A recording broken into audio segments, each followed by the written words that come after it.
All right, perfect. In today's class, what we are looking to do is to finish the remaining parts of this chapter. And again, it was an important chapter. We finished a lot of areas here.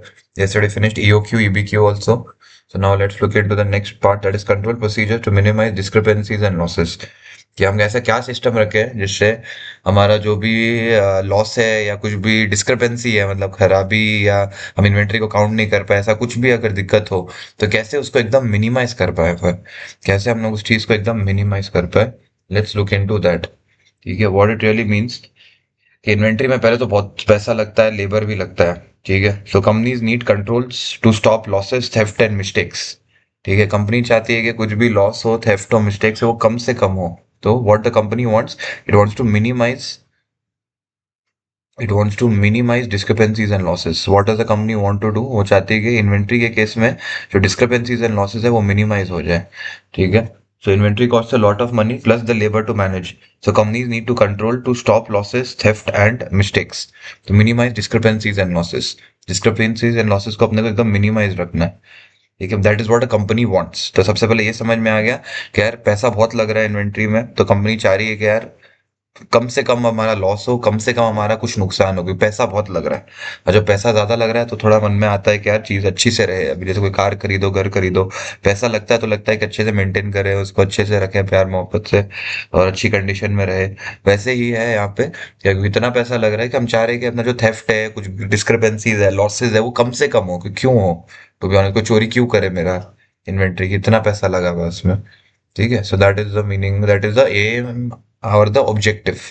के company का ये objective है। अब उस objective को दिमाग रखते हुए कंपनी कोई थोड़ी थोड़ी एक्टिविटीज को अंडरटेक करती है। ठीक है, वो एक्टिविटीज कौन से हैं, लेट्स लुक इनटू दैट। उन एक्टिविटीज को अंडरटेक करती है, सबसे वाला पहले हम लोग देखते हैं कि स्टॉक टेकिंग होता है। स्टॉक टेकिंग क्या होता है कि physically counting, that's it, physically आप काउंट कर रहे हो। ठीक है, checking and physically, checking the physical quantity of inventory. ठीक है, लिटरली स्टॉक टेकिंग क्या हुआ, आप इन्वेंट्री चेक किए कि भाई 10 पीस होना चाहिए गोडाउन में, 10 पीस है कि नहीं, held on a certain date, and then checking this balance against के किताब में कितना है, स्टोर के लेजर में, या कोई भी कार्ड में लिखते हो, या स्टोर का एक किताब है उसमें देखा, गोडाउन में देखा, किताब में गोदाम में, किताब में गोदाम में, किताब में गोदाम में, किताब में गोदाम में, किताब में गोदाम में, दोनों में चेक किया, मैच किया कि भाई कुछ ऊपर नीचे तो नहीं है। ठीक है, कोई ऊपर नीचे तो नहीं है, काउंट करके अपन एक चेक कर रहे हैं, किताब में गोदाम में। सिंपल। स्टॉक टेकिंग दो तरीके से हो सकता है, एक हो गया अपना पीरियोडिक स्टॉक टेकिंग, दूसरा हो गया अपना कंटिन्यूस स्टॉक टेकिंग। एक हो गया अपना पीरियोडिक स्टॉक टेकिंग, दूसरा हो गया अपना कंटिन्यूस स्टॉक टेकिंग। दो टाइप के स्टॉक टेकिंग होते हैं, एक हो गया पीरियोडिक स्टॉक टेकिंग, एक हो गया कंटिन्यूस स्टॉक टेकिंग। तो पहले तो स्टॉक टेकिंग हुआ अपना कि भाई स्टॉक टेकिंग में क्या आता है, एक होता है पीरियोडिक, एक होता है कंटिन्यूस। ओके, एक हो गया पीरियोडिक, एक होता है continuous. Periodic stock taking, continuous stock taking, दो टाइप के स्टॉक टेकिंग होते हैं, periodic continuous, periodic continuous, periodic continuous. समझते हैं what is periodic. Periodic what happens is, हर साल सेम डेट पे आप काउंट करते हो, काम खत्म। एक डेट पकड़ लेते हो, उस डेट पे हर साल आप काउंट करते हो, involve the checking the balance of every item on the same date. है ना, every year April full day पे आप काउंट करोगे, every year. Periodic stock taking.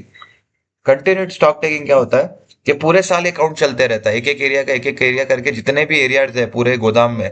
अब गोडाउन में भी आप देखोगे, एक आईपॉड एप्पल का गोदाम अगर आप इमेजिन करो, उनका जो वेयर हाउस या गोडाउन है, एक जगह आप देखो सारे आईफोन्स पड़े हैं, एक जगह आप देखो एयरपोर्ट्स पड़े हैं, एक जगह देखो मैकबुक पड़े हैं, एक जगह देखो जो भी और आईपॉड पड़े हैं।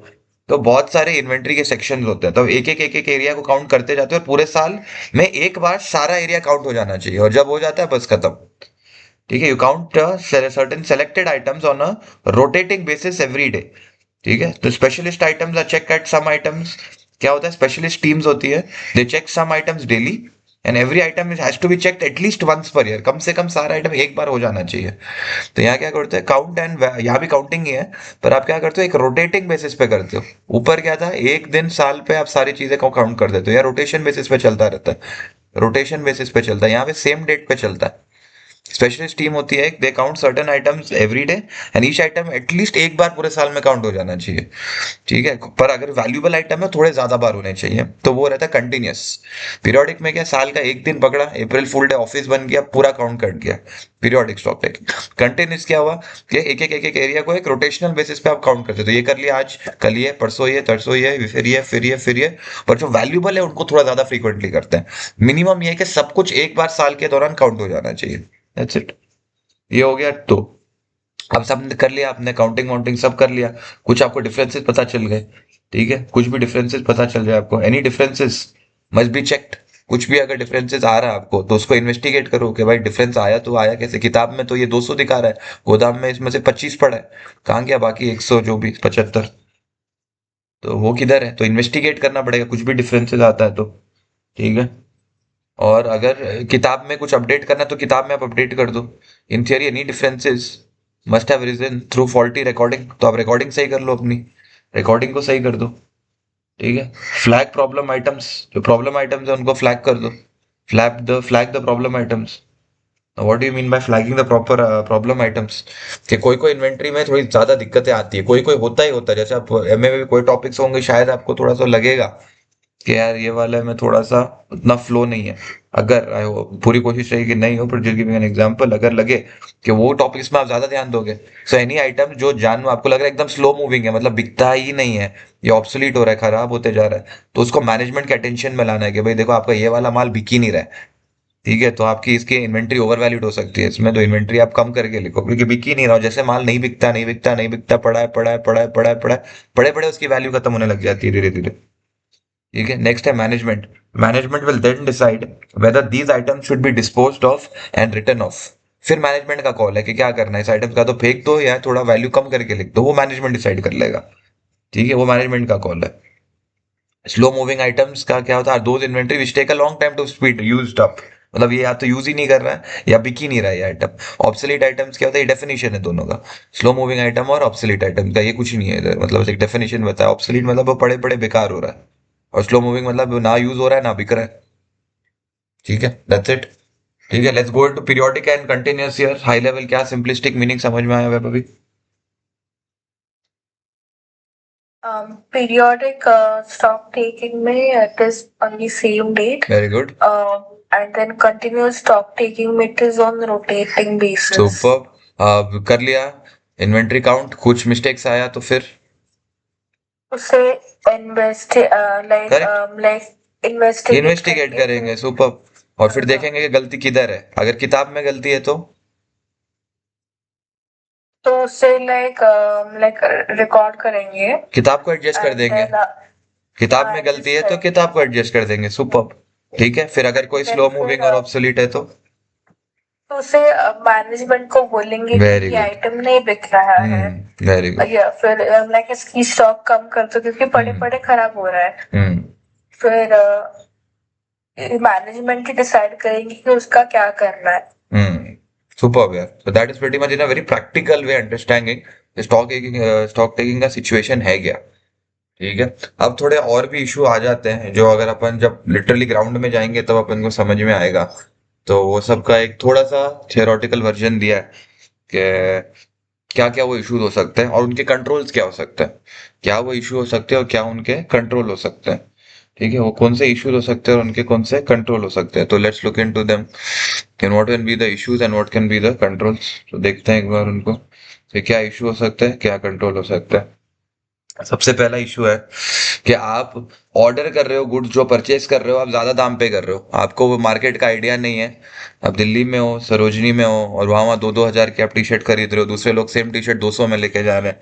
ठीक है, तो आपको आइडिया नहीं है, तो इसमें क्या करना चाहिए कि use a standard cost of purchases, आप अपने प्राइस फिक्स कर लो और इतने पे ही बिकना है। ऐसा नहीं होगा हर बार ऊपर नीचे, एक स्टैंडर्ड प्राइस हम इतना ही देंगे, नहीं तो नहीं किसी और से ले लो। And quotation for special items के लिए आप कोटेशन मंगा लोगे पहले मल्टीपल वेंडर से कि मेरे को ये आइटम चाहिए, तू बता कितने में देगा, कितने में देगा, कितने में देगा। 3 से 4 लोगों से आप कोटेशन मंगाओ, फिर एक कॉल लो, और जो अपना रोज का आइटम है उसके लिए एक स्टैंडर्ड कॉस्ट फिक्स कर लो कि भाई इतने में ही खरीदा जाएगा। ठीक है, इतने में ही खरीदा जाएगा, एक स्टैंडर्ड कॉस्ट अपना फिक्स कर लिया। ठीक है, तो अपने क्या करना है, use of standard cost for purchases, तो परचेजेस के टाइम अपने को स्टैंडर्ड कॉस्ट यूज करना है और स्पेशल आइटम्स के लिए कोटेशन यूज करना है। ठीक है, स्पेशल आइटम्स के लिए अपने को कोटेशन यूज करना है, that is called as ordering the goods at inflated prices. ठीक है, ये हो गई पहली चीज। दूसरा क्या दिक्कत आ जाती है, अपन ऑफन टाइम नोटिस करेंगे आगे जाके कि फेक परचेजेस होने लग जाते हैं। अभी फेक परचेजेस में क्या होता है, that we will separate ordering and purchasing. ठीक है, यहाँ पे क्या होना चाहिए, फेक परचेजेस मतलब वो कंपनी से पैसा ले लिया, जो परचेजिंग मैनेजर है कंपनी को एक फेक बिल दिखा के पैसा ले लिया, अपने पॉकेट में पैसा डाल लिया वो। ठीक है, तो इसलिए बोल रहा है कि ऑर्डरिंग टीम और परचेजिंग टीम को अलग रखो। ऑर्डरिंग टीम और परचेजिंग टीम को अलग रखो। एक जन ऑर्डर प्लेस करेगा, दूसरा उसकी पेमेंट करेगा और उसका डिलीवरी लेगा। तो एक ही आदमी को रखे तो उसमें बहुत पावर आ जाएगा। एक ही आदमी को बोल दे तू यही कर, तो क्या करेगा, थोड़ा चेंज होगा, वो अपने पॉकेट में डाल लेगा, काफी चीजें ऊपर नीचे कर सकता है। ठीक है, तो और हो चुका है दुनिया में, बहुत लोगों का किए हैं, इसलिए करके हमको एक इधर आइडिया भी दिया जा रहा है। Physical control over material, receipt, usages and inventory, एक फिजिकल कंट्रोल हो अपना। ठीक है, सबसे पहले तो कि 1% ऑर्डर और 1% रिसीव नहीं करेगा। ठीक है, 1% can't order and the same person can't receive it. Right, आपको अलग अलग परसेंट रखना है, तो आपका फ्रॉड प्रिवेंट हो जाएगा। ठीक है, और दूसरा है कि physical control over material receipts. तो जो भी रिसिप्ट हो रहा है मटेरियल, तो वहां पे एक फिजिकल कंट्रोल रहेगा, कोई बंदा काउंट कर रहा है। यूजेज के लिए एक मटेरियल रिक्विजिशन फॉर्म हमने देखा था, वो भी एक पूरा प्रॉपर कंट्रोल है उस पर। और इन्वेंट्री पे भी अपन का फिजिकल कंट्रोल होना चाहिए, कि बंदे होने चाहिए जो एलोकेटेड होने चाहिए, जो देख रहे हैं कि भाई क्या चल रहा है क्या नहीं चल रहा है। तो पूरा ऑटोमेट नहीं करना है, थोड़े लोग भी रखने हैं। नेक्स्ट है शॉर्टेज, ये भी एक बहुत रेगुलर इशू होता है कि शॉर्टेज ऑन रिसिप्ट्स, के शॉर्टेजेस, कि जब गुड्स आया तब वो कम था। हमने बोला 10 kg हमको चीनी चाहिए, आया 6 kg खाली, और हमने भी ध्यान नहीं दिया, अंदर रख लिया पैसा, 10 kg का दे दिया पूरा। Shortage on receipts, shortage on receipts. तो checking in all the goods inwards at gate, और डिलीवरी के टाइम सिग्नेचर भी ले लें अपने को, कि डिलीवरी चेक करके अपने को एक बंदे को चेक करके साइन करना उसमें। And checking in all the goods inwards at the gate, gate पे गुड्स इनवर्ड्स मतलब, इनवर्ड्स मतलब कंपनी के अंदर आ रहा है, तो जो भी कंपनी के इनवर्ड्स आ रहा है उसको गेट पे चेक कर लो, डिलीवरी का सिग्नेचर होना चाहिए। ताकि अगर बाद में गलती हुआ तो हम लोग पकड़ सकते हैं कि भाई तू गलती किया है, उसको अच्छी ट्रेनिंग दे सकते हैं, या तो जॉब से निकाल सकते हैं। या तो जो गलती किया तो उसको ट्रेनिंग दे दो, या तो फिर ज्यादा बार बार हो रहा है तो फिर किसी और को रख लो उस काम के लिए। Next, losses from inventory. ठीक है, नेक्स्ट है अपना लॉसेस फ्रॉम इन्वेंट्री। ठीक है, अब क्या हो गया, डैमेज हो रही है इन्वेंट्री, थेफ्ट हो रहा है इन्वेंट्री का, ये सारी चीजें हो रही है, तो regular stock taking, regular counting रखो आप अपनी इन्वेंट्री की। तो फिर कुछ भी कमी हुआ तो आपको आइडिया आ जाएगा, कल तो इतना था आज कैसे हो गया इतना। फिर है physical security procedures, physical security procedures रखो, लॉक्स रखो, सीसीटीवी रखो, और एक्सेस कंट्रोल रखो। एक्सेस कंट्रोल मतलब गोदाम में घुसने के लिए किसी को आईडी कार्ड स्वाइप करना पड़ेगा अपना, तो आईडी कार्ड स्वाइप करना पड़ेगा, तो सब लोग तो घुस भी नहीं सकते। ठीक है, नेक्स्ट है राइटिंग ऑफ ऑब्सोलीट और damage inventory which is good, कि गलती से जो इन्वेंट्री ढंग का था उसको भी राइट ऑफ कर दिया आपने। ढंग की इन्वेंट्री थी, सब कुछ ठीक ठाक था, वो भी नहीं। ऐसे अपने पास कितने कपड़े रहते हैं कि अपन को नहीं पसंद है, हम लोग बोलते हैं कि ये फटा हुआ है, ये है, क्योंकि lot of don't want to wear it. अच्छा खासा कपड़ा था तो उसको अब आप फेंक रहे हो। वैसे ही है कि अच्छी खासी इन्वेंट्री है, उसको क्यों राइट ऑफ कर रहे हो। तो कंट्रोल ऑफ रिस्पॉन्सिबल ऑफिशियल, तो एक रिस्पॉन्सिबल ऑफिशियल रहना चाहिए जिसकी ये रिस्पॉन्सिबिलिटी है कि राइट ऑफ करने के पहले उसको सारी चीजें एकदम श्योर होना है कि भाई एकदम ही खराब है वो। जब तक वो श्योर नहीं है और उसका सिग्नेचर नहीं है, राइट ऑफ नहीं किया जा सकता। Next, loss after issue to production. ठीक है, तो losses after issue to production, हमने प्रोडक्शन डिपार्टमेंट को भेज दिया, कल हमने देखा था फैक्ट्री ने स्टोर से मंगाया था, तो आपने भेज दिया प्रोडक्शन डिपार्टमेंट को, और फिर क्या हुआ, प्रोडक्शन डिपार्टमेंट को हमने भेज दिया, उसके बाद क्या हुआ कि या तो वो उधर ही पड़ा रह गया है, या तो फिर वो ओवर यूज हो गया, अंडर यूज हो गया है, या तो फिर उधर वेस्ट हो गया थोड़ा, गोदा फैक्ट्री में कोई वर्कर से वो पूरा पैकेट गिर गया, जो भी, कि आफ्टर इशू कर दिया आपने, उसके बाद उसका लॉसेस हो गए उसके वजह से। सो अब तो क्या करना है कि सारे इश्यूज को तो पहले रिकॉर्ड कर लो, तो जो भी आप इशू किए, इशू इन द सेंस के जो भी आपने फैक्ट्री में भेजा उसको तो रिकॉर्ड रखना है आपको। सेकंड, स्टैंडर्ड यूजेज अलाउंस, तो आपको बोला कि इतना ही, एक अगर आप एक बैच बना रहे हो फैक्ट्री में, कल हमने इकोनॉमिक बैच क्वांटिटी पढ़ा था, एक नया बैच बन रहा है तो नए बैच में उतना ही यूज होना चाहिए। ऐसा नहीं है कि चाहिए 1 kg उधर से, 1 ही kg अगर चीनी चाहिए बनाने में, फैक्ट्री में आपने 6 kg दे दिया, और 1 kg उन्होंने जैसे जैसे यूज किया, और 5 kg अपने घर लेके चले गए सब लोग पैकेट में डाल के। ठीक है, तो क्योंकि आपका स्टैंडर्ड नहीं था, यहाँ पे स्टैंडर्ड यूजेज है, कितना बैच बन रहा है, अभी 2 बैचेस बन रहे हैं, तो 2 बैचेस में बनता लगता है 1 ही kg है, तो 1 ही kg आप इशू करो, उससे ज्यादा करो ही मत, जितना यूजेज है उतना, और लगेगा और कर दोगे आप, टाइम तो लगता नहीं इशू करने में, गोदाम से फैक्ट्री में टाइम तो नहीं सब पास पास है। तो जितना एक स्टैंडर्ड यूजेज होना चाहिए कि अगर आप 2 बैच बना रहे हो, 2 बैच में 2 kg चीनी लगेगी बस। तो 6 kg क्यों चाहिए आपको? लीगली आप सब कुछ लीगली किया और लास्ट में वो फैक्ट्री में लाके चोरी करके लेके जा रहे हैं। तो ऐसा एक्स्ट्रा भी नहीं चाहिए। या चीनी में सही में नहीं, मशीन में जो केक में जाना चाहिए वो चीनी लेस डाल रहे हैं और बाकी अपने पॉकेट में डाल के लेके चले जा रहे हैं। तो मतलब ऑब्वियसली बहुत ऐसे और तरीके हो सकते हैं। मैं तो एग्जांपल्स दे रहा हूँ जिनका दिमाग चलता है, जो फैक्ट्री में बैठते हैं सुबह से रात, they figure out their ways to do all these things. तो उसका बस एक वर्जन है। सबसे पहले क्या हो गया कि आप गुड्स बहुत महंगा खरीद रहे हो। सरोजिनी का कपड़ा अब आप 200 का 2000 दे रहे हो। फेक परचेज, आप गलत गलत शरत इनवॉइस बेच के पेमेंट डिपार्टमेंट को बोल रहे हो पे करो, और वो पैसा पॉकेट में रख रहे हो। शॉर्टेज और रिसीव, जब माल आया आपके गोडाउन में तो एकदम कम था वो। लॉसेस फ्रॉम इन्वेंट्री, या तो चोरी हो रहा है इन्वेंट्री या खराब हो रहा है इन्वेंट्री। फिर राइटिंग ऑफ ऑब्सोलीट और डैमेज इन्वेंट्री, जो ऑब्सोलीट और डैमेज इन्वेंट्री है उसको राइट ऑफ कर दिया। Next, losses after issue to production. क्या इशू करने के बाद लॉसेस होने लग गए हैं। इशू करने के बाद लॉसेस होने लगे हैं, losses after issue to production. Losses होने के बाद, इशू होने के बाद लॉसेस होने लगे हैं। ठीक है, तो सबसे पहले हो गया ऑर्डरिंग गुड्स, तो आप महंगा खरीद रहे हो। फिर फेक इनवॉइस बना के दे रहे हो। फिर रिसीट, शॉर्टेज ऑन रिसीप्ट्स हो रहा है अपना। फिर लॉसेस, इन्वेंट्री से लॉस हो रहा है अपना। राइटिंग ऑफ ऑब्सोलीट और डैमेज्ड इन्वेंट्री। ठीक है, losses after issue to production, issue कर दिया और उसके बाद लॉस होने लग गया। राइटिंग ऑफ ऑब्सोलीट और डैमेज्ड, के जब सब कुछ सही था फिर भी आप उसको राइट ऑफ कर रहे हो, क्यों? फिर शॉर्टेज हो गया रिसीट पे, लॉस फ्रॉम इन्वेंट्री हो गया, फेक परचेजेस हो रहा है, ordering goods at an inflated price हो रहा है अपना। ठीक है, तो ये सारी चीजें हो रही हैं और इसका एक एक कंट्रोल। तो एक एक का सोल्यूशन बता दो सबका, खाली है Vaibhavi, quickly how have you understood the solutions, खाली सबका एक एक। हाँ, तो हमें स्टैंडर्ड कॉस्ट यूज करना चाहिए, very good, quotation and separations होना चाहिए वेरी ड्यूटीज गुड। में, एंड फिजिकल कंट्रोल्स। एंड हमें लाइक गुड्स जो है वो लाइक इनवर्ड्स गेट में चेक करना वेरी गुड, चाहिए, and delivery signatures, very good. Regular stock taking and physical security procedures. और एक रिस्पॉन्सिबल ऑफिशियल भी होना चाहिए, and record of all issues, and standard usage allowance. ये पॉकेट मनी इतनी ही मिलेगी कि बस इतना ही आप बना रहे हो, तो इतना ही आपको आइडियली लगना चाहिए। अगर आप और चाहिए तो अब आप फिर मैनेजर से बात करो। इससे ज्यादा हम नहीं इशू कर सकते, तो इतना ही लगता है। ठीक है, एनीथिंग जो नहीं समझ में आया, इधर क्लियर है वैभवी सारी चीजें? हाँ, क्लियर है। ओके, नेक्स्ट लिखते हैं अपन इन्वेंट्री लॉसेज एंड वेस्टेज। ये बस इसी का थोड़ा सा एग्जैजुरेटेड वर्जन है, सारी चीजें खाली थोड़ा यहाँ पे डिटेल में एक्सप्लेन किए जा रहे हैं। अपन थोड़ा सा इसमें फास्ट गो थ्रू करेंगे, कर लिए डीप रीडिंग के लिए। Let's go little faster on this, क्या बोला जा रहा है। Inventory losses may be quantified by comparing the physical quantity of an item. तो यहाँ पे आप देखो तो सिंपल वे में क्या बोला है, क्या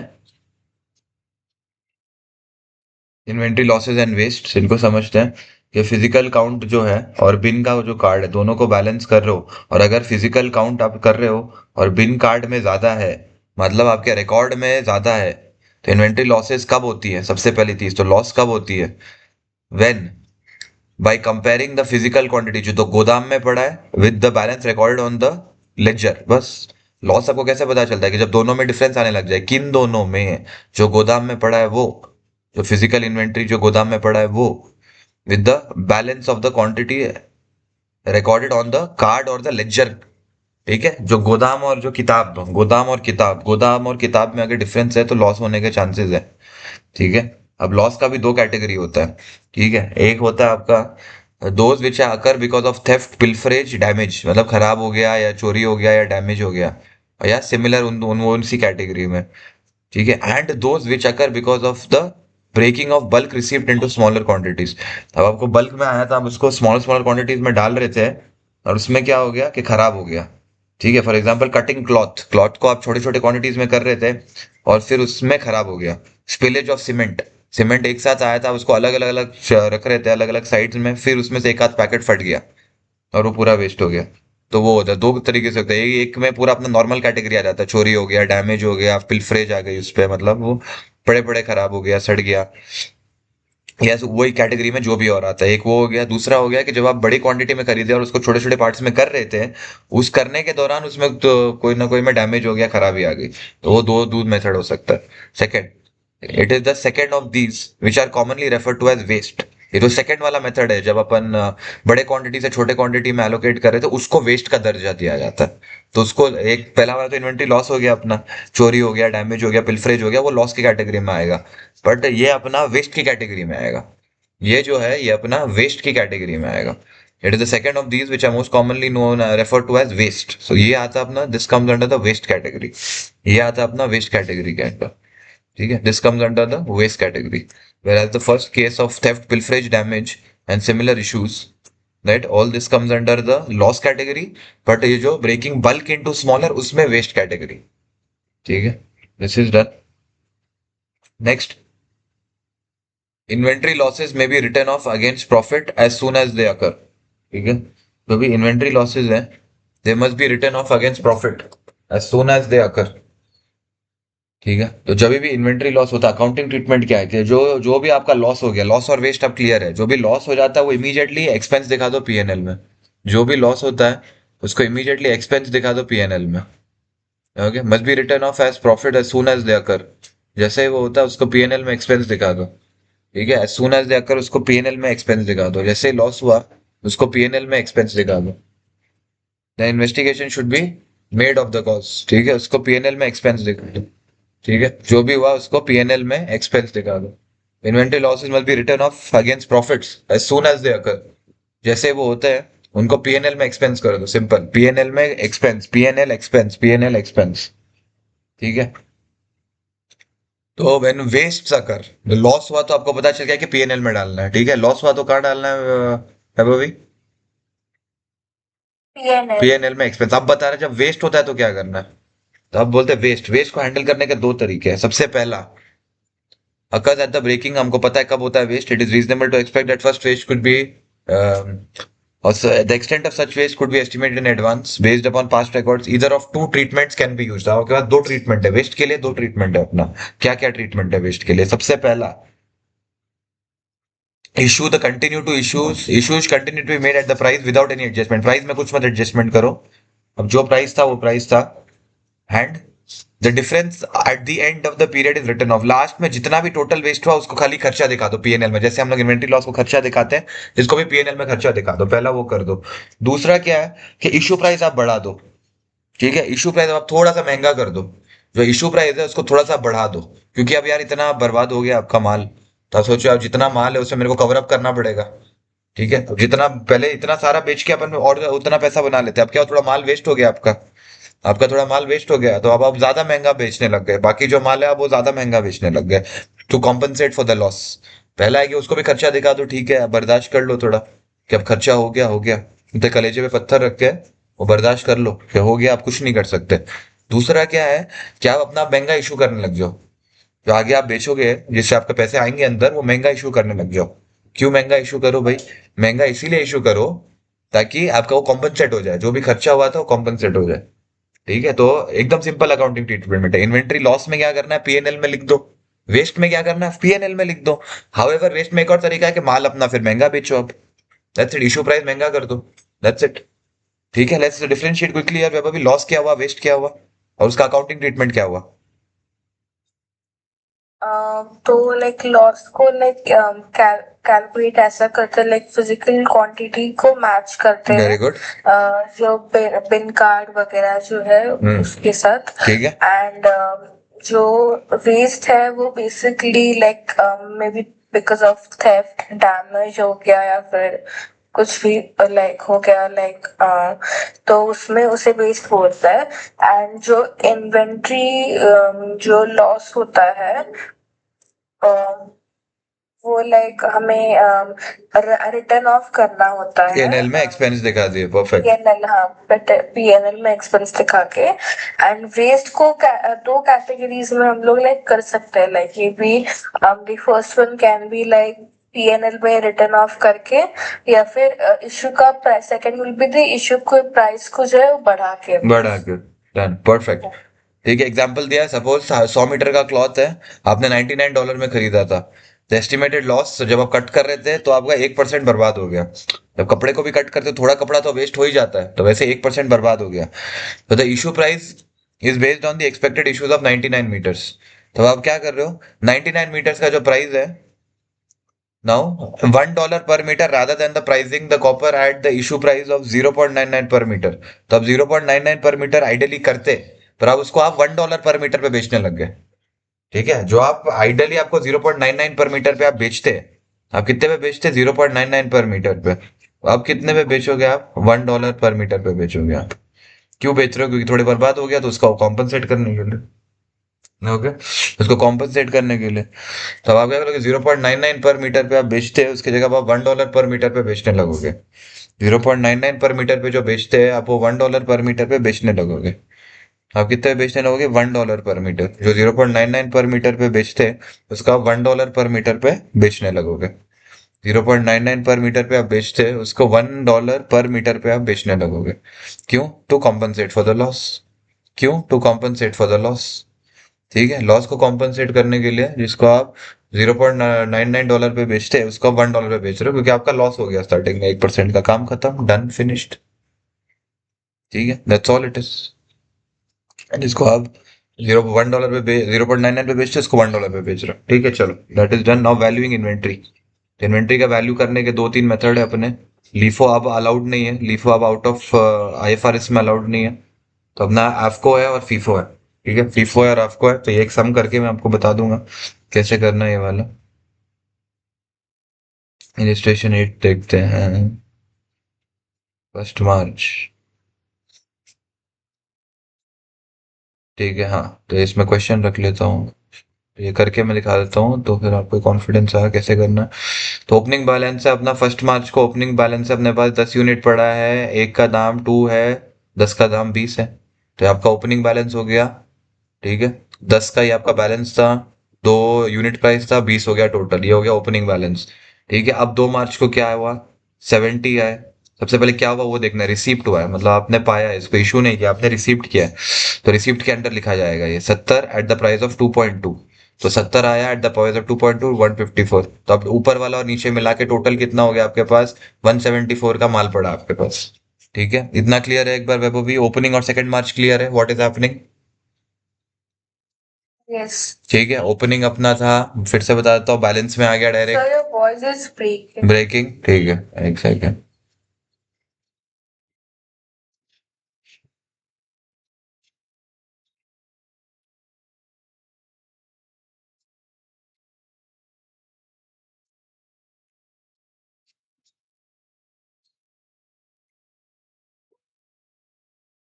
बेटर है वैभव भी अभी?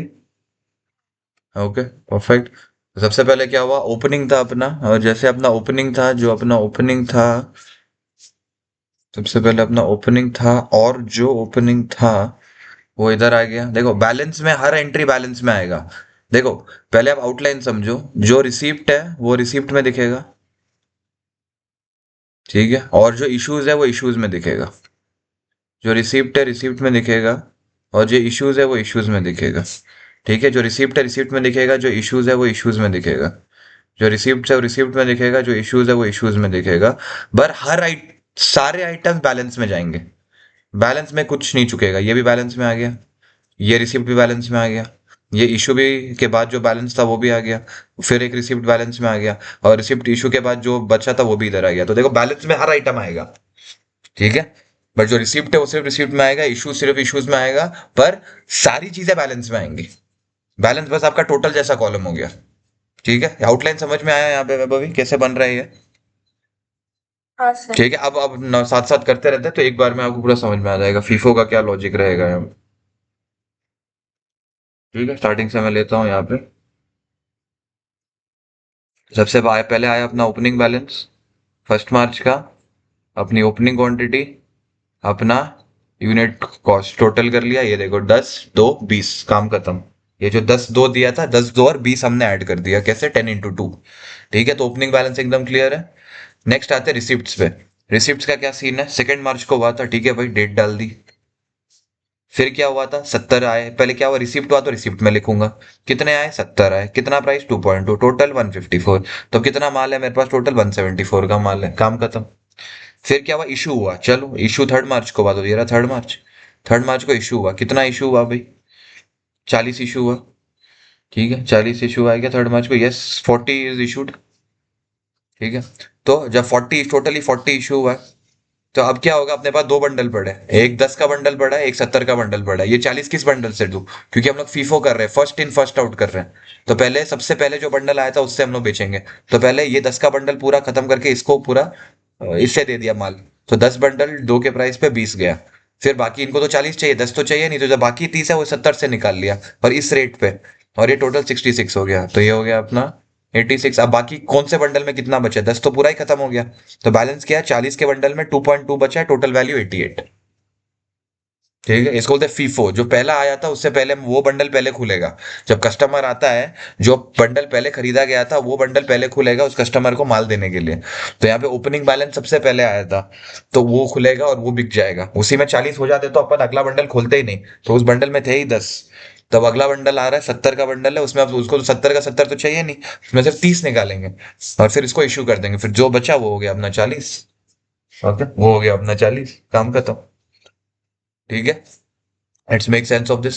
या issue, just make sense of the issues here quickly. Vaibhavi, 3 मार्च का खाली कहानी बता दो मेरे को। तो 40 पहले 10 के बंडल से निकालेंगे और बाकी 30 है वो 70 के बंडल से निकालेंगे। और उसके बाद बैलेंस और में बैलेंस में 14 को माइनस कर देंगे, मतलब 40 क्यों है 14 बैलेंस में? 70 का कार्टून था या 10 70 का हाँ, बंडल था अपना, उसमें 30 निकाल लिए। तो उसके अंदर कितना हाँ, पीस पड़ा होगा और आपके हिसाब से? सिर्फ बस, दैट्स इट, उतना ही बचा अपने इन्वेंट्री में। That's it. ठीक है, एक और करते आपको आ जाएगा नेक्स्ट 4 मार्च। फिर 50 है, नया आया 2.3, तो 50 2.3 115। ये 40 में ऐड कर दिया। अब अपने पास कितना पड़ा है गोदाम में? 203। या इट कैसे पता समझा कैसे 203 आया यहाँ पे? भी इज इट क्लियर? 40 था, 40 था, अब 50 और आ गया। बस, तो ये हो गया अपना 4 मार्च। अब 5 मार्च का you make sense to me. 5 मार्च आप करो, कितना इशू चाहिए इनको? 70। ठीक है, अपने पास दो बंडल है, किससे निकालेंगे सबसे पहले? अपने पास दो कार्टून पड़े हैं, एक 40 का कार्टून है, एक 50 का कार्टून है। कौन सा पहले आया था, कौन सा बाद में आया? परफेक्ट। तो इधर देखो आप, इश्यूज में सबसे पहले आपने किस कौन से बंडल से 40 दे दिया? 40 40 के बंडल से 40 दे दिया आपने। हाँ 40, हाँ परफेक्ट। फिर बाकी इनको और कितना चाहिए था, टोटल कितना चाहिए था इनको? 70 चाहिए थे तो 30 और नहीं चाहिए थे, तो 30 हम लोग 50 के बंडल से निकालेंगे। परफेक्ट। अब फिर कितना बचा होगा उस 50 के बंडल में? हाँ, वो 50 के बंडल में और कितना remaining pending after this transaction, ये कस्टमर के जाने के बाद कितना बचा होगा आपके पास? 20। 20, that's it. Okay, so that is the flow. ठीक है, लास्ट कैलकुलेशन में आते हैं, बट पहले ये फ्लो है। तो आप बताओ कहाँ अटके हो आप, अगर कहीं अटके हो तो? What is feeling a little of odd, या क्या फ्लो आपको थोड़ा सा बेटर समझना है, या क्लियर है अभी? ठीक है, एक आध और करेंगे, you will get the flow, no worries at all. ठीक है, पर एक बार पहली बार में वो सही आ जाना जरूरी है, एक बार एक सम। ठीक है, अब देखते हैं इनको क्वेश्चन क्या था। क्वेश्चन था कि अपन को क्लोजिंग इन्वेंट्री निकालना है। क्लोजिंग इन्वेंट्री वैल्यूएशन कैसे करेंगे अपन? क्लोजिंग इन्वेंट्री, तो opening inventory plus receipts minus issues. तो अपनी ओपनिंग इन्वेंट्री की वैल्यू थी 20 की, प्लस रिसिप्ट्स हमने कितना रिसीव किया, पहला रिसीप्ट था 154 का, दूसरा रिसीप्ट था अपना 115 का, दो रिसिप्ट्स भी हो गए, माइनस कितने अपने ये हो गए, क्या बोलते हैं, इश्यूज। तो एक इशू हो गया अपना यहाँ पे, सबसे पहला इशू हो गया था 86 का, दूसरा इशू हो गया अपना 157 का। तो सब मिला ओपनिंग लिया, रिसीप्ट ऐड किया, इश्यूज माइनस किया, 46। या तो ये टेबल बनाया सीधा 46 इधर ही आया हुआ है। ये टेबल बनाओगे इधर ही 46 आया हुआ रहेगा, आपको कुछ करने का जरूरत नहीं है। टेबल इसलिए इतना मस्त है कि आपको इसी समय सब बन जाएगा, इसी में आंसर आ जाएगा। फिर भी नहीं आया तो ओपनिंग लिया, इश्यूज को ऐड किया, रिसीप्ट्स को ऐड किया, ओपनिंग में रिसीप्ट्स को ऐड कर दिया और इश्यूज को सब्ट्रैक्ट कर दिया, आपको अपने आप वैल्यू आ जाएगा। बट या तो ये बेटर है, ये टेबल के साथ करोगे तो एकदम सिंपल वे में हो जाएगा टेबल। ठीक है, तो ये इसको बोलते फीफो। फीफो इधर कहाँ अप्लाई हुआ है कि जब भी कस्टमर आया और अपने पास दो बंडल थे, देखो तो 3 मार्च पे भी जब कस्टमर आया था दो बंडल थे मेरे पास, एक 10 का था एक 70 का था। इसको मैं पहले 10 से क्यूब नहीं क्यों बेचा, मैं 70 से पूरा ऑर्डर क्लियर कर देता, पर मैंने 10 के बंडल से बेचा। पर मैंने 10 के बंडल से बेचा, 70 से मैं पूरा ऑर्डर क्लियर कर लेता, एक शॉट में पूरा मैं क्लियर कर देता, पर मैं नहीं किया, मैं इसको क्या किया, 10 के बंडल से बेचा पहले। मैंने क्या किया, इसके 10 के बंडल से क्लियर किया, ये तभी फीफो आया। ठीक है, तब फीफो आया। फीफो में क्या होता है कि जो नया बंडल है वो पहले, पुराना बंडल है उसको पहले खोलता हूँ। और अगर मैं यहाँ लीफो की बात करूँ, यही मैं लीफो की बात करूँ, ये जो 40 है ना, ये मैं पूरा का पूरा 70 के बंडल से निकाल के भेज देता। यहाँ देख रहे हो आप, ये जो 40 है, ये पूरा 70 के बंडल से निकला है, तो 10 is as it is. The 10 is as it is. The 10 is as it is. ये 70 30 हो गया। ये जो 40 है पूरा का पूरा सेकंड बंडल से आया, इसको बोलते हैं LIFO, last in first out. इसको बोलते हैं लास्ट इन फर्स्ट आउट। ठीक है, साइमल्टेनियस में आपको लिफो बता रहा हूँ यहाँ पे, बिफोर लिफो। लिफो में क्या हुआ है, अगर आप देखो कि 10 और 70 का बंडल था, यहाँ भी 10 और 70 का बंडल था मेरे पास। फीफो में क्या हुआ, पहले कि 10 का बंडल मैंने खोला और फिर 30 के बंडल से, more organise way of doing it है कि 10 के बंडल को पहले क्लोज कर दिया और फिर बाकी जो सेकंड बंडल था उससे 30 निकाल लिया, वेरी ऑर्गेनाइज। ये क्या किया, ये आलसी वाला काम है कि जो सबसे बंडल आगे का आगे दिख रहा है, जो सबसे लास्ट में आया है, जो एकदम आगे बढ़ा है क्योंकि वो लास्ट में आया है, उससे ही पूरा माल दे दिया। तो ये जो 40 है इन्होंने पूरे 70 के बंडल से दे दिया। तो जो बाकी बचा वो ये रहा। तो जो बाकी बचा वो ये रहा, 30। 10 एज इट इज, 10 को टच भी नहीं किया। अंडरस्टैंड द डिफरेंस यार वैभवी, कैसे हो रहा है ये? यस। ठीक है, अब एक और वाला देख लेते हैं। अब यहाँ पे एक और 50 का परचेज कर लिया अब आपने, और उसके बाद जो 70 का आया, आपने तो पहले 50 का बंडल खाली किया अपना, उसके बाद इस 30 में 20 निकाल लिया, तो इसमें 10 बचा, इसमें 10 बचा। ये आपका लीफो, ये आपका लीफो। ओके, एक रहा आपका फीफो, एक रहा आपका लीफो। एक रहा आपका फीफो, एक रहा आपका लीफो। ओके, एक रहा आपका फीफो, एक रहा आपका लीफो। ओके, एक रहा आपका फीफो, एक रहा आपका लीफो।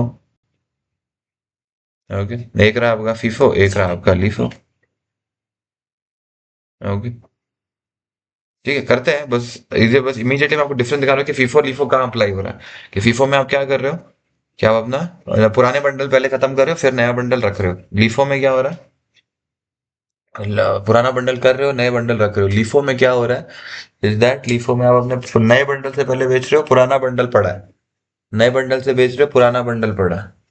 लीफो में क्या हो रहा है, नए बंडल से बेच रहे हो, पुराना बंडल पड़ा है। फीफो में पुराने बंडल से बेच रहे हो, नया पड़ा है। ठीक है, तो फीफो एंड लीफो, वो हो गया फीफो। फीफो में क्या कर रहे हैं, लीफो में क्या कर रहे हैं। ओके, फीफो में क्या हो रहा है, लीफो में क्या हो रहा है। ओके, फीफो में क्या हो रहा है, लीफो में क्या हो रहा है। That is about this. FIFO LIFO, FIFO LIFO. FIFO में पुराना बंडल पहले बिक रहा है, लीफो में नया बंडल पहले बिक रहा है, बस उतनी सी कहानी है, उतनी सी स्टोरी है बस। ठीक है, तो एक बार लीफो देखते हैं।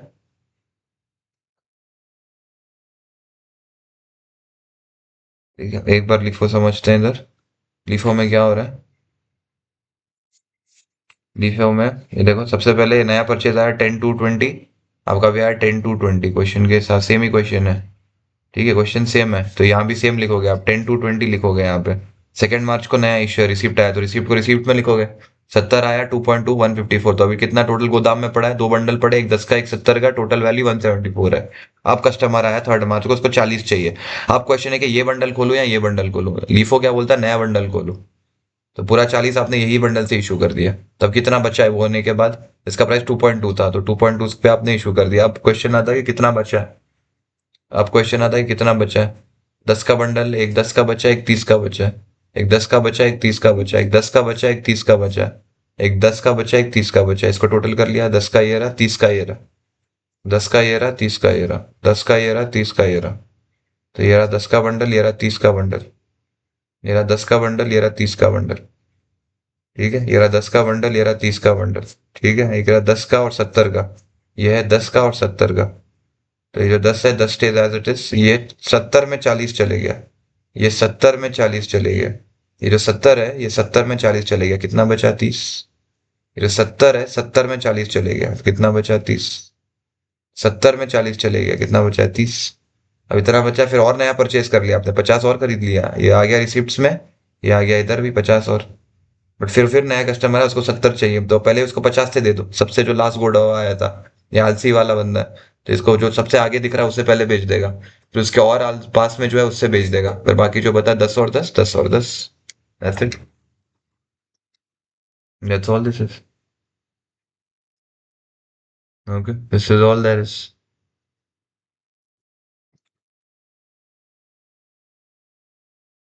ओके।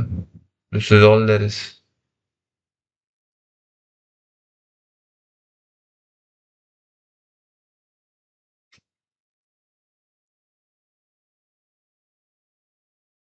ओके, तो ये हो गया अपना लीफो, ये हुआ अपना फीफो। ओके, तो एक बार ये वाला देखते हैं, लीफो के पर्सपेक्टिव से देखते हैं एक बार ये वैभवी क्विकली। ओपनिंग बैलेंस था, कहाँ गया डायरेक्टली?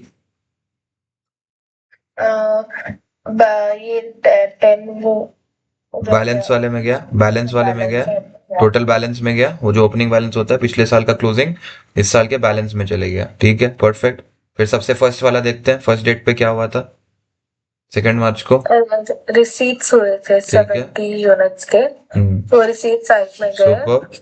और फिर ऐड हो गया, बैलेंस में भी ऐड हो गया, परफेक्ट। फिर वो अपना इश्यूज, इश्यूज हुआ तो हमने 70 के बंडल से 40 को वेरी गुड। निकाला। कितना बचा फिर? तो फिर 70 के बंडल से 30 बचे और 10 का 10 बंडल वैसा ही रहेगा। वैसा ही रहेगा, वेरी गुड। ओके, फिर एक और रिसिप्ट हुआ, let's look into this. 4 March 50 units के हुए। ठीक है।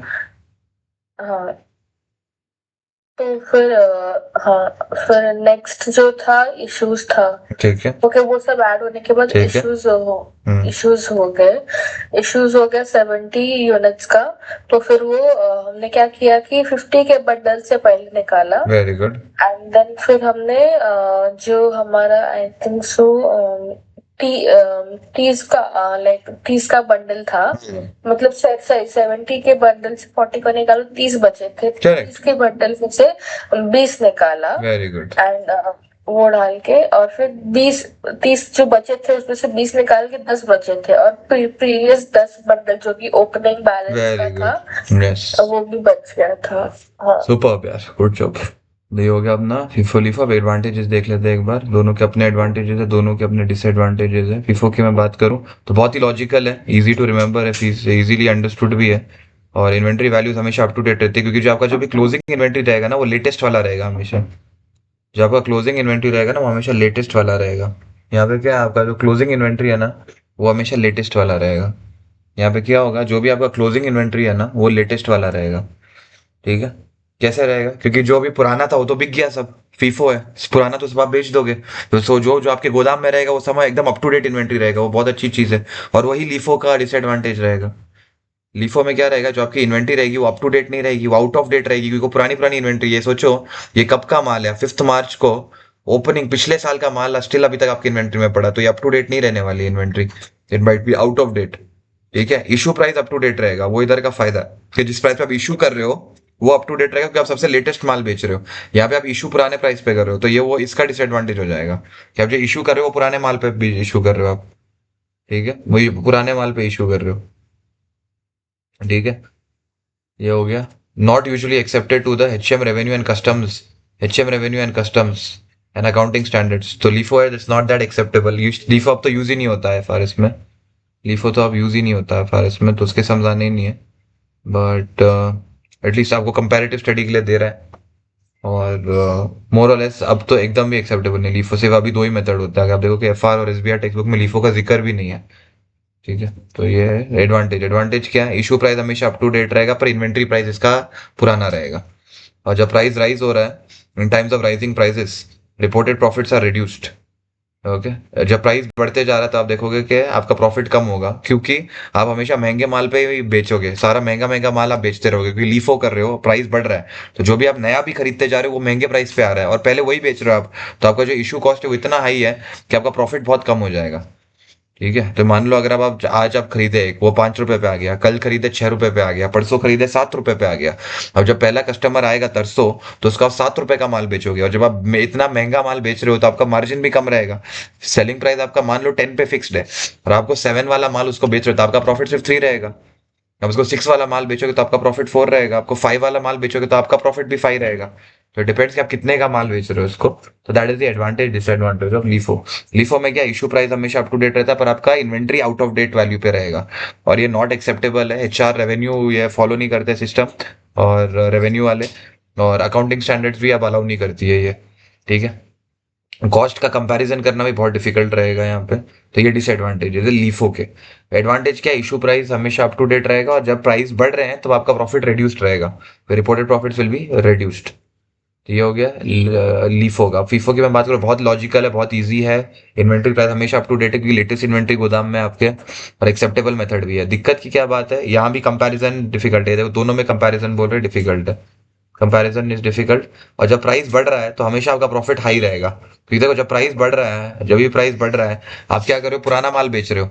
पुराने माल में आपका ज्यादा प्रॉफिट बनता है, मार्जिन आपका ज्यादा रहता है, तो आपका प्रॉफिट ज्यादा रहेगा, पुराने माल में आपका प्रॉफिट ज्यादा रहेगा।